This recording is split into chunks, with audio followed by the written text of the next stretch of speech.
Okay. I will call the October 25th Select Board meeting to order. We will be doing our votes via roll call tonight, as Brooke Moore is on Zoom. And I don't believe that there are any changes to the agenda. So we'll accept that and go to announcements. Libby Gibson. Thank you. This meeting is being video and audio recorded as noted. Our special town meeting is coming up on Tuesday, November 7th. That meeting will start at 5 p.m. at the high school in the Mary P. Walker Auditorium. There will be no select board meeting on Wednesday, November 8th due to that special town meeting. And the 2024 annual town meeting warrant, that meeting will take place on May 7th, is currently open for citizen warrant article submittals until November 13th at 4 p.m. And those articles require the signatures of at least 10 registered voters. And an item came in after the agenda went out, which Eric is going to give us an update on. Thank you. So we finally have a start date for the water main expansion project that is west of the airport. And we have been given a schedule from CC Construction, who is our contractor. They are going to begin on Monday, October 30th. And they will be starting with tree clearing, taking down trees and just taking down limbs in the work area. They're going to begin on Monahans Road, then go towards Webster, and then Orkawa, and then and Skyline Drive, and then Lovers Lane. So that is anticipated to be all of next week. They will have some closings as a result of that, some road closings, and I'm just going to share this. Where is it? I'm going to just share the work sequence real quick. I don't know if everyone can see this. So Nobodere Way is gonna, once we start the water project, Nobodere Way is gonna be first. And then we're gonna start here on Monahans Drive, come down, do Webster, finish the rest of Monahans, do Orkawa, come up Skyline to there, and then come out of Orkawa and go to Lovers Lane. There is no tree clearing that's required on Nobodere Way, so they'll be starting right around here. And we will do our best to get the word out to all of the neighbors by doing some public outreach with flyers. And I am going to email all the contacts that I have.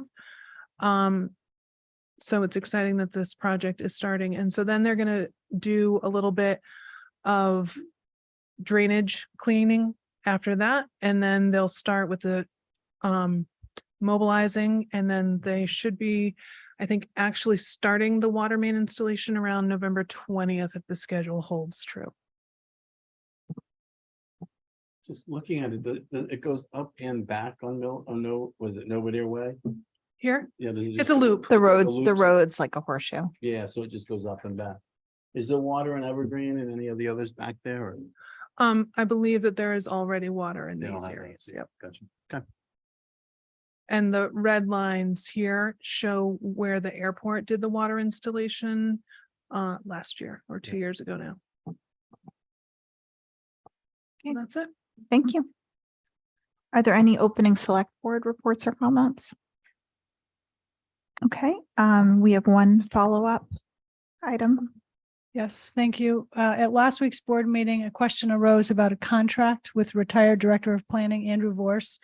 And the question had to do with why a contract has not appeared on the board's pending contract section of the agenda. And the reason for that is that Mr. Vorse is not actually working under a contract. He has, however, been engaged as a temporary hourly employee with no benefits for town administration and the Planning Commission for town administration. He is going to be assisting with the closeout of several long-term real estate matters, and for the Planning Commission, as I understand it, on certain limited activities. We have at least 2 other retired town employees who are acting in similar capacities as part of a strategy to utilize institutional knowledge to further board goals, other operational functions in light of our staffing and resource issues, to help maintain momentum on certain activities and to provide assistance to help close out pending matters. The Barnstable County Retirement System, of which the town of Nantucket is a member, has restrictions on the number of hours and earnings that retirees are permitted, and these retirees are aware of that and will need to track their time. How many hours do you know off the top of your head, Libby? Can they work? I- Is it yearly or weekly or It's monthly? yearly. I want to say it's 900 hours per year, 1,200. Thank you, Brian. 1,200. And there's a earnings restriction as well. So it's a little over 50% time. If you have a 2,000-hour year, it's a little bit more. Yep. It's like 60. Yeah, and it's the hours will vary per week and be specific to projects. Thank you. Megan Perry has her hand up. I know that this follow-up item was a question of hers. Is this something in relation to this, or is it for the next agenda item, which is public comment? It's just in relation to Libby's answer. I was just curious what other 2 previous town employees are under contract or agreement or consultant. I'm not sure what their titles are with the town and in what capacity they work. Okay. Again, they're temporary employees is the classification. We have Janet Schulte, our former Culture and Tourism Director, and Karen McGonigal, our former IT Director. Thank you. Okay, next up, we do have public comment. This is for items that are otherwise not on our agenda for discussion, and any public comment topics will be limited to 3 minutes. Are there any public comments? Seeing none, there's no new business. Approval of minutes and treasury warrants. We could do those as one motion. So moved. Is there a second? Second. All those in favor by roll call, Tom Dixon, Aye. Malcolm McNabb, Aye. Matt Fee, Aye. Brooke Moore. Aye. Don Holgate, aye. That carries unanimously. Citizen Departmental Committee requests and reports. Request for an acceptance of $50,000 from the Sconset Beach Preservation Fund for consulting services in connection with the notice of intent to the Conservation Commission for the Sconset Beach Erosion Control Project application. Are there any questions on this? Madam Chair, I have a question. Yes. What is our obligation by accepting this money? In other words, this is going to be a joint venture of sorts, but supposing along the way we have disagreements about how to proceed with our partner, who makes that decision? And are we obligated to follow their lead by taking this money, et cetera, et cetera? And do we have a specific contract with them other than just an agreement to go forward? I think some of that is still being worked on, and this is to get the NOI in play. And there are many points at which the town can proceed or not. I don't know if Vince wants to add to any of that.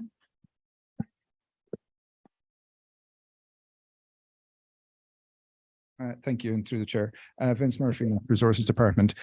We have an existing memorandum of understanding from March 2022 that's in place, and we're looking at potential additions or edits to that to codify some other requirements that might be needed to level the playing field.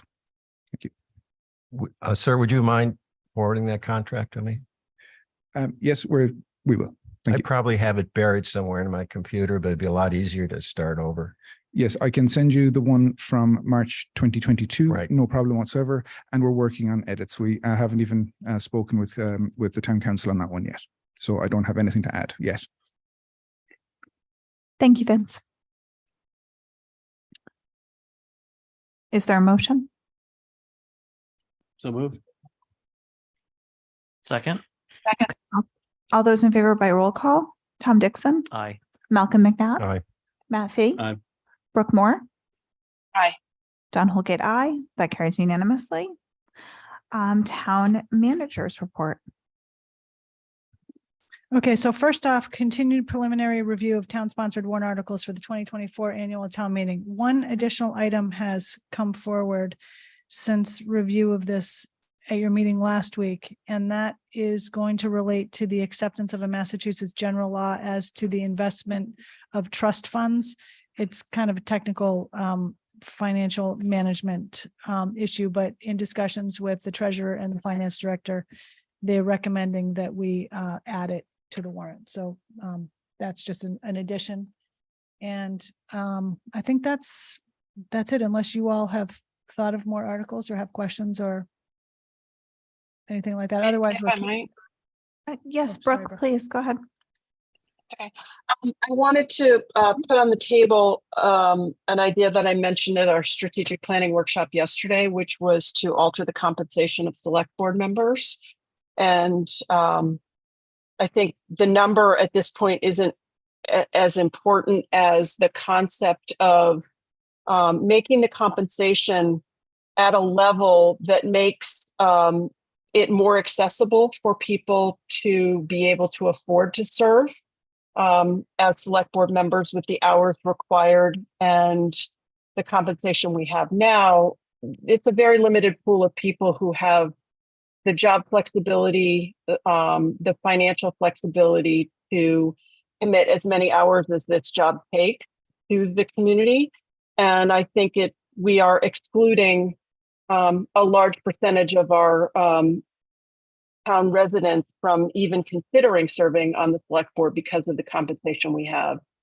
And I would propose a very significant increase, not because I want to get paid more, but because I want a person who couldn't possibly think about running to be able to think about running and make it financially viable for them and their family to serve in this capacity. And I'd love to begin a conversation about that as this appears on the warrant every year in the table of compensation for various town employees like us. So I would leave it at that and be open to comments from the other board members. Thank you. I mean, I think that there was general support from the board at our strategic planning meeting yesterday. Of course, it's always a little bit difficult to talk about raising your own compensation.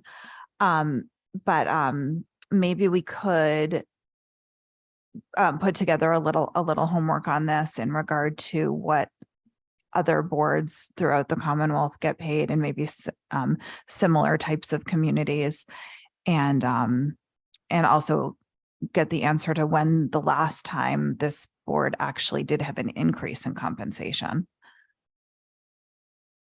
and give some thought to the amount of hours each board member puts in and so forth. And I think it's a worthwhile discussion.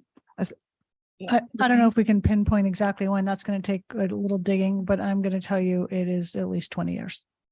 Yeah, so I can see the point of doing the homework on it. But we're also looking at possibly changing the type of government. Maybe it'll sort itself out there. I can say when I first was elected, 20, back a long time ago, before you were born, Dawn, when I was first elected, it was I didn't think of the pay much, and it was sort of like, what's the big deal, et cetera. And then sort of the longer I've served, the more I think it's, if you do the job well, you do put in a ton of hours. And but then I look at it two ways. This is sort of me on the fence maybe, but I look at a lot of the people who do it, are doing it. Most people are doing it for the right reason and have experience because they're at a certain age and they can afford to do it. If we pay too much, does it become like, oh, it's my job, but it's someone that doesn't necessarily have the experience that, sort of life experience or the experience with negotiations or contracts or, how other aspects of life that come in very helpful here. And all of us bring a slightly different set, but I think, so that we have to think about it, think of what the positives and the negatives would be. So. If I may, Dawn. Brooke, yes, please. I hear what you're saying, Matt, and I think different people of different ages bring different perspectives and value to the work that we do, potentially to the work we do on the board. And I don't, there was a time when we were when it was select men, and there was a, you know, a limitation as to gender. And I think if we want to encourage participation by younger folks in government, this is a big job that I'm putting in a lot of time. I can afford to do that financially, but I don't want to leave someone out who could contribute equally to the rest of us who are serving now, but simply can't afford it financially. And I don't want to wait for a change of government, because first of all, I believe that is years away. And I believe that it is not a guarantee that it happens. And I think that preparing ourselves for compensating select board or town council at the appropriate level, whatever we determine it to be, is something we can start to build into the budget and be prepared for if and when our form of government changes. So that's my thinking on it. And I'm happy to do a little research on other communities, but I suspect we may be in this regard ahead of the curve, which I don't mind being. Nantucket does a lot of things out of the box first and sets examples for other communities. So I don't mind doing that either. And I also think it's worth a robust discussion about what we gain and what we potentially lose in changing the compensation. Yeah, Madam Chair, I think this is a very good discussion. I agree with Brooke. This is a timely discussion for folks who may want to run in the future. And I think there's probably, without being presented with what other towns and cities, et cetera, are doing in the Commonwealth, other select boards, and you know, a document to study. Thinking about it on the fly is that I think there's a happy medium between what, say, a member of Congress is paid, like 175, and what a state rep is paid, which is 65 plus a travel budget and something like that. And I don't think it has to be, and it has to be at those numbers, but there's probably somewhere between what like a starting aide in the State House makes, and what we make as a stipend right now, to sort of to be compensated for the time we put in, but also which is public service, and it should be that way, but to be more commensurate with the cost of living on Nantucket and the amount of hours we put in this position put in, and also to foster good folks to run who, as Matt said, who would be in it for the right reasons, and to increase that pool. Thank you. Madam Chair, yes. I would support it if I was convinced that it would encourage other people to run. I think we need younger people than we have. No insult to my colleagues here, but it'd be nice to see it. The younger generation is Highland getting involved, and if that would encourage it, I may not personally take an increase, but I think I would support an increase.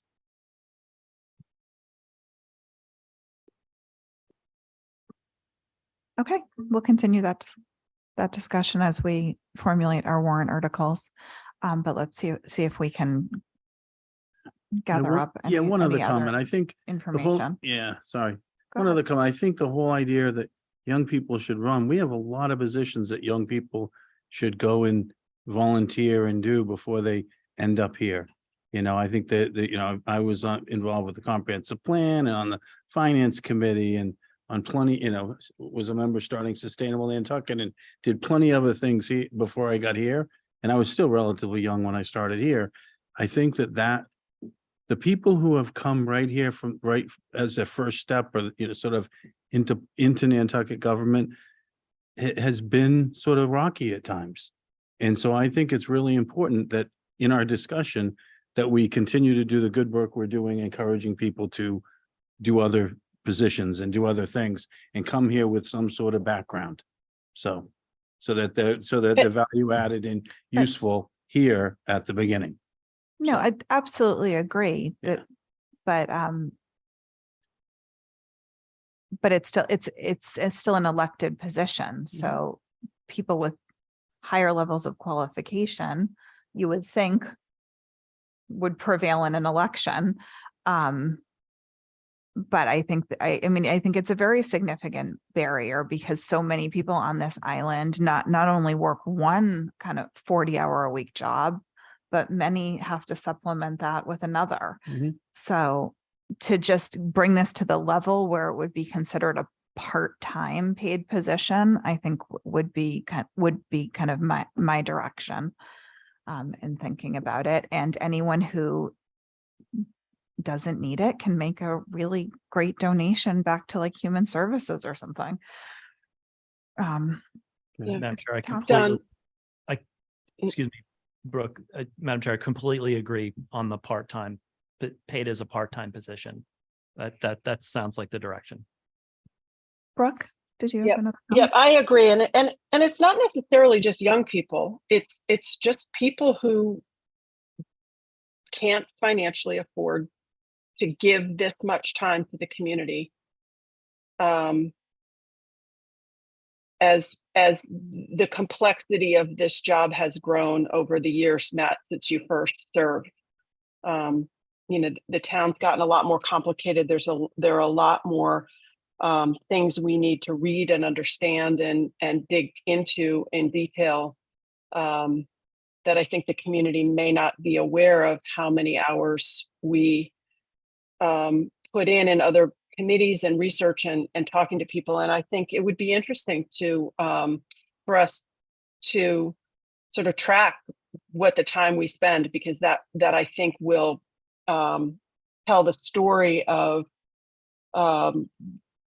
why it's important that there be compensation associated with the position, so that we're not creating financial stress in someone who really wants to serve, or preventing them from serving. Thank you, Brooke. Mhm. Okay, are there any other warrant articles that anyone wanted to talk about tonight? Okay, we're back now. We're on to the proposed schedule for 2024. So Erica's going to pull it up, and we've made a bit of an addition as a result of your discussion about establishing a separate standalone licensing meeting. So it's a bit updated from what's in your packet. Well, I thought it was, but when I turned it into a PDF, it didn't show the changes I'm realizing. So I'm Oh. gonna have to just outline. Okay. I don't know if anybody else's Adobe does that, but unless you print it, it doesn't show the changes. So this is the proposed meeting schedule for next year. It fairly closely follows your normal meeting schedule. Not meeting that first meeting in January right off the holiday, but meeting the 5th Wednesday of that month. No meeting during school vacations in February and April. No meeting in May on the 8th because we have town meeting. And then what else? Oh, it is there. Never mind. Yeah, I see the licensing. there. I didn't know It if there just was didn't show it another as change. I had it track changes. So then because of the meeting, you all talked about adding a licensing meeting where you would be reviewing any kind of public hearings for licensing. So liquor, entertainment, common victular, any kind of business license thing that goes forward, plus the utility petitions. So we looked at the schedule, and the second Monday of the month seemed good in terms of comparing to all the other committees and what was available. So those have been added as well. And they would be full remote. So you've got January 8th, February 12th, March 11th, April 8th, May 13th, June 10th, and then July 8th, August 12th. In September, we usually meet that first, I don't know if I already said this, but we usually meet that first Wednesday, but this year there was some talk about not doing that, so I adjusted that as well. October and November, the second Mondays of the month are holidays. So I pushed the licensing hearing back a week for both of those. In November, in October, you wouldn't meet on the fifth Wednesday. In November, just the normal holiday for Thanksgiving. And then no meeting the week of Christmas. So I don't know if anybody has any thoughts or changes you want to make. But it very closely follows what we've been doing the last couple of years with, a couple of tweaks, and then plus the new licensing meetings. Anyone have anything that jumps out? I think it looks good. Do we want to adopt it? Yes, please. So moved. Is there a second? Second, Okay, thank you. All those in favor by roll call, Tom Dixon, Aye. Malcolm McNabb, Aye. Matt Fee, Aye. Brooke Moore, aye. Don Holgate, aye. That carries unanimously. Thank you, Erica, for putting all that together. Next up, traffic safety, Mike Burns is going to do that. 34 Easton Street curb cut. I'll recognize Mike Burns. Oh, and I do have one hand up already. Oh, is there a question on the? Was the schedule or do? David Barsh, are you here for the curb cut or for the meeting schedule? I'm here for the curb cut. Okay, I was just going to go to Mike Burns to present, and then I That's can great. come back to you in a moment. Thank you, Madam Chair. This related to a August 17th recommendation from Traffic Safety. They were presented with a request to install a new curb cut at 34 Easton Street. The curb cut does allow 2 off-street parking spaces with the elimination of 1 on-street parking space, which is within guidance that Traffic Safety uses to develop recommendations. And since there was no previous off-street parking, this does create a net gain in parking in the area. So staff recommends approval. Thank you. I'll go to David.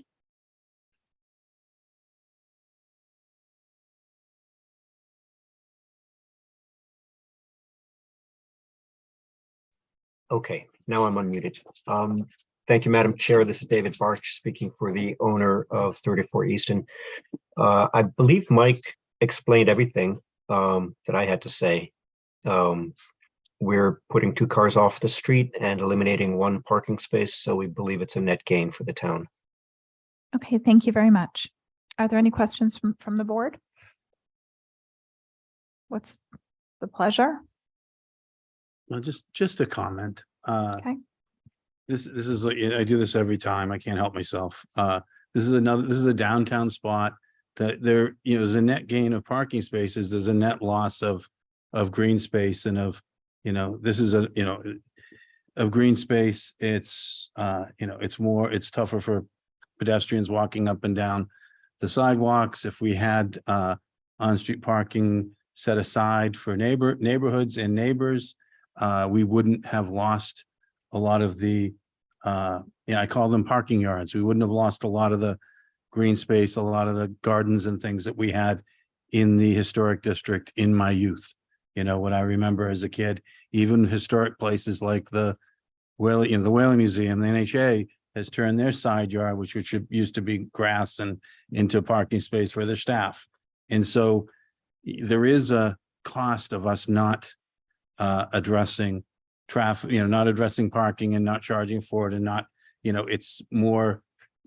And this is a example of one of the examples of it, is that we are losing this type of thing. I look at that and it's not, I understand why they're doing it. It's, the only place it will fit and everything, but the prominent, when you go by this, I know David Barsh will do a great job and plant and hide it, but when you go by, the first thing you're going to see when you look at this new building is 2 cars, or the pull in and the 2 spots for the cars. That isn't in keeping with, how we previously, isn't in keeping with the history and the design downtown of Nantucket. And so I see this as historically as a net loss when we vote these. And you know, and I would love us to get to paid parking.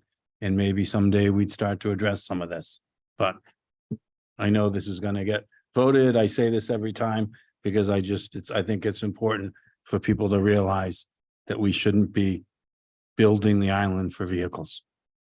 Thank you. Thank you. How does the board want to act on this? Is there a motion?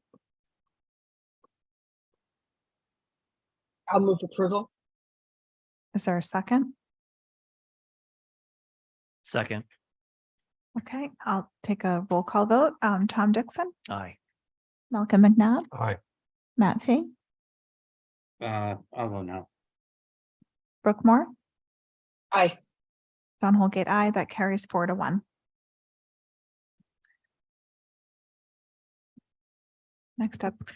Town Thank you. Manager's report. I didn't have a chance to get a written monthly town manager report out to you, but I'm just going to give you a little bit of a verbal on some of the items that town administration has been working on. As you know, we had a several-hour strategic planning workshop yesterday, and that took quite a bit of prep, and it was a really excellent session. And now we're going to get to work on the follow-up.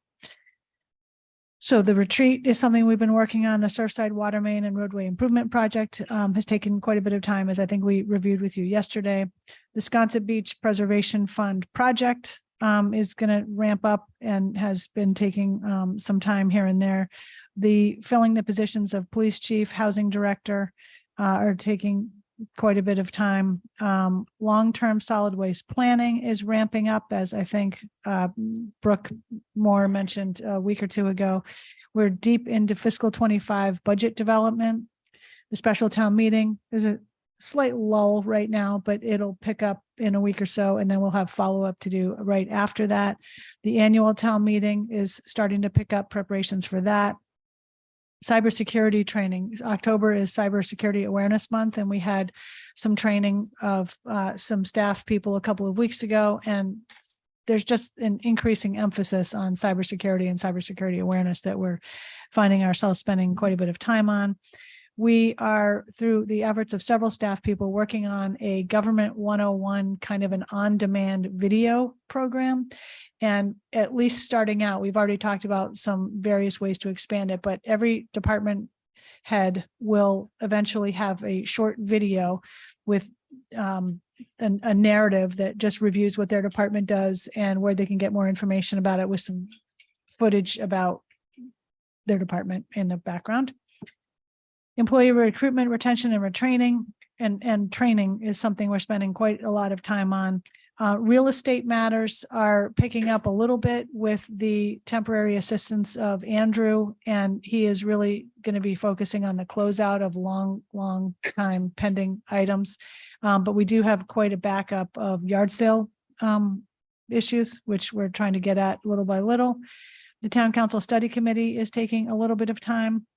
Last week, I think it was, Dawn, myself, and Town Council and the Director of Planning and the Planning Commission Chair met to go over the plus agreement with the Planning Commission and the board as to the services that are provided for regulatory and enforcement issues and staffing. And we worked on some updates to the agreement, and we'll be bringing it forward to the board. I think we decided that, or discussed that, the board at one point wanted to discuss the agreement, the master plan, and something else, which I think may have been the legislation at the time, and that may have become somewhat moot, but we discussed trying to make room for that in January.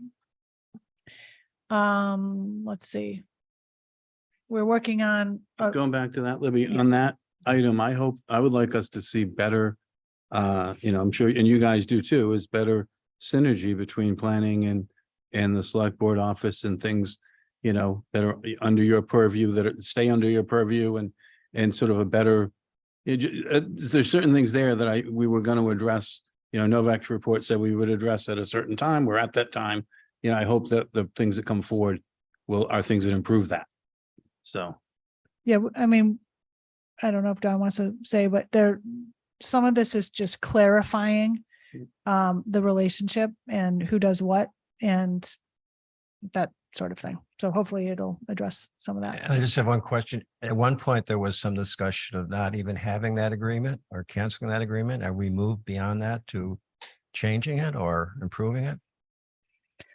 I don't recall canceling it, and I haven't been instructed to work on There that. was some discussion about maybe we should have a different arrangement or a different agreement.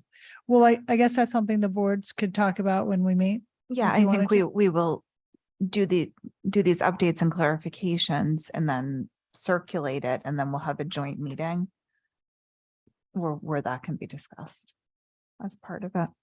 Does that make sense? Just it's not quite how I remember the steps, but so be it.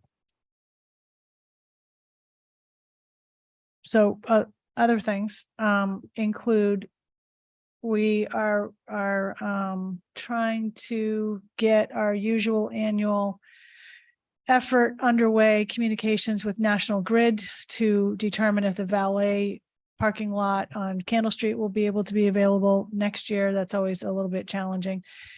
We had a network outage in the town building, I think you all know about, last Friday, and it affected a number of adjacent offices. And that was a bit of a setback for being able to respond to email and get things done. And it had an impact on our operations. And it really kind of highlighted the need for proper facilities. It turned out to be an overheated piece of equipment in a closet in the town building break room on the first floor. And there's an air conditioner nearby, but it's just not a room that is set up for the modern types of equipment that we have that running our IT system in that building. We are working on some transportation projects. There are a number of transportation projects out there. And actually, I spoke with the transportation program manager and the planning director this week about pulling together a presentation on all transportation projects that are funded but not completed, and what has been completed over, say, the past 10 or 15 years, so that people can see what progress has been made and what progress is in progress and what is still on the drawing board. So hopefully that will get put together within the next month or so. And that is a snapshot. Any other questions? Okay. Last thing. 6:08. Are there any committee reports? Yeah, Madam Chair, the Board of Health last week discussed some additional medical care that we think our firefighters need. Unfortunately, the letter that we wrote to the town and needs one more signature. So once you get that, it'll be distributed to this board and the town manager and the fire chief, and then we can you can discuss it and ask questions about it. But I know it was reported in the press that we did it, but I'm sure we've been anxiously waiting for a letter, but we need one more signature. Okay, thank you. Anybody else? Well, I was reading a book today that the founder of Panera put out and just wrote. It was just published. One of the things he did with planning is he would have three, 2 or 3 items that he had, sort of a certain color. And those were things he absolutely was going to do, or he should lose his job. He should be fired. And then he'd have a couple others that, they were, that his team was absolutely going to do. Some were like majorly important. He put those in gold. The next ones are green. The next ones are blue. And it would be only 6 or 8 things. And then all the rest of the things, there was still a lot more than that they had as key initiatives, but those were the really important ones they color coded. And I thought that was an interesting way just of thinking about it, because I know when you write something down, you're more likely to do it. When you put it on paper and commit to it and say this is important and, in that level, you'll do it. So we've been doing, strategic planning and working on things. I think it would be sort of an interesting way to think about it for us. And then there are things that take a lot of time that just keep plugging along. I'll pick on the yard sale because we just talked about it. But I wonder, how much of our time should we really spend on something that really is benefiting the individuals way more than the town when we're short-staffed and can't get to a lot of things? I think there's some things like that we could set aside. and get to them when we are properly staffed. And sometimes we're doing, and the question would be, are we doing things that people want us to do and not things that we really need to do, to drive forward what matters? And so I think, anyway, that was just it was more, I'm not, I don't have a proposal, just more a framework to be thinking about. What is it that really matters over the next year or 5 years, and how are we going to address those things? So it's just a thought. Well, just, I mean, one quick thing on that point, and this will be on an upcoming agenda to talk about, is how we want to structure it. One of the reasoning for creating this separate licensing meeting to get some of the things off of our agenda. Of course, we're doing this right when our agendas have been really short, is to open up some time so we can really work with some other boards on common goals. And we'll be talking about kind of how we want to organize that. So I think that will be really beneficial. But I mean, I think that there are many things out there that are driven by constituents that are maybe a personal benefit to them, but are overall there are benefits, but there can be differences of opinion on that. And just to also mention again that we met for about 4.5 hours yesterday. Strategic planning, and I think it's always incredibly valuable. I'm really glad we started that 5 years ago, and that we update the plan every year and really, bring in new board members and reprioritize. And I believe it's recorded. Is it on YouTube? So if anyone, has some hours they'd like to kill, give it a watch. And that's it. Oh, is there a motion to adjourn? Before you do that, Oh, yep. sorry. I meant to mention this when I was reviewing your calendar for 2024, but we were able to schedule 2 of your licensing meetings for November and December. So your first one is going to be on November 13th at 11 a.m. and I'll send out a calendar invite to you for those. Okay, excellent. And with us doing those on Zoom, hopefully we can all try and make it, but at least if someone needs to miss, we just need to make sure 3 people are available. Is there a motion to adjourn? Madam Chair, just real quick, Libby's comment about cybersecurity reminded me that we have a cybersecurity training to do that's 45 minutes. So everyone get on that. You can do it on 1.5 speed, and you can get done in you can do 1.5 or 2 times on the speed, and you can be done in about 20-25 minutes. Okay. I'm You got to I pay don't think you're attention getting to the it. full benefit of that.